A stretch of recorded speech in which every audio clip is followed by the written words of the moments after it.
hilarious. All right, Alfredo writes, "Greetings, Collider crew. Been watching your videos since the Bring on the Filthy days. I've noticed you guys and other critics say things like, the first act of the movie was good, or the final act blew my mind away. My question is, what describes the first, second, third acts, or how many acts are in a movie? How do you know what falls into each act? Thanks."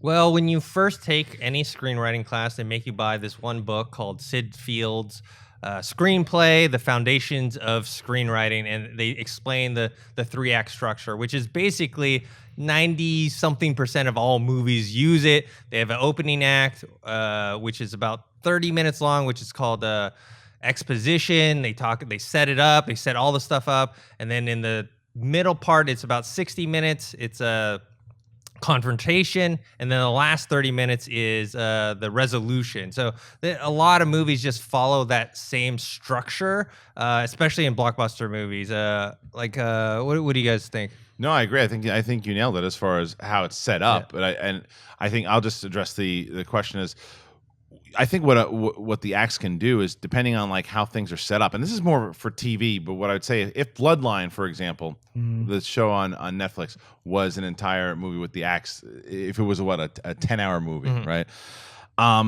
That was there's sometimes when you're watching a movie and the acts set up the characters so well, and they set up the stakes so well that you're kind of like, do I like this? Do I care? Am I bored? And then you realize when you hit the final act and the way that the resolution happens, that, oh, wait a minute, that first act paid off so well because of the way that it developed their characters and the plot and gets you through. So like you were saying, Dennis, in the beginning with the exposition and setting it up, as long as it's not just too much exposition just to put it in there and it's overkill, if everything is set up well and the third act delivers, you become aware of what the acts have done, and not just in a 10-hour show, but in a 2-hour movie too. You've realized when you go back and think about it, well, that act definitely set that part up, and the second act was full of the fights, or the explosions, or the murder mystery when it really came into play, the setup, and then when they solved the mystery at the end and the killer was exposed, and you start to piece it together the more you watch movies and the more you pay attention to it. The exciting thing is once you see some of the other directors that like to play with that, yes, like Tarantino plays with it, but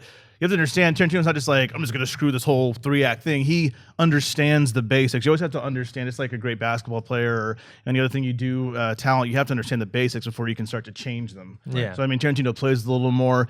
Some, I know it was movie talk, but going to TV, especially like when you watch something like The Wire, you're waiting for like the first or second. You're like, wait, what am I watching here? What is this? It takes like 6 or 7 episodes. 6 or 7 episodes for you to even try to hit, if there is an act 2 of season 1, to hit it. So like you said with Bloodline, sometimes it can be a slow burn to get there, but especially in films, you do see it, like you said, in the big blockbusters like Avengers, you see that pretty easily. There's always the big fight at the end, the big conclusion where we take down the bad guy at the end. Yeah, I'm surprised you didn't use Star Wars as an example, where because you have like the opening act where you have Luke, and then when he finds the droids is what they call the inciting incident, and that's what leads him to find Ben Kenobi, which is kind of the end of the first act.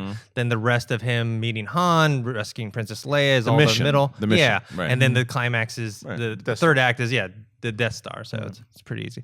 All right, last question I think we have. Because I shouldn't be the only one that talks about Star Wars. Yes. See, it lives inside of you. The Force lives inside of you. See? That's what I do here. Mind trick.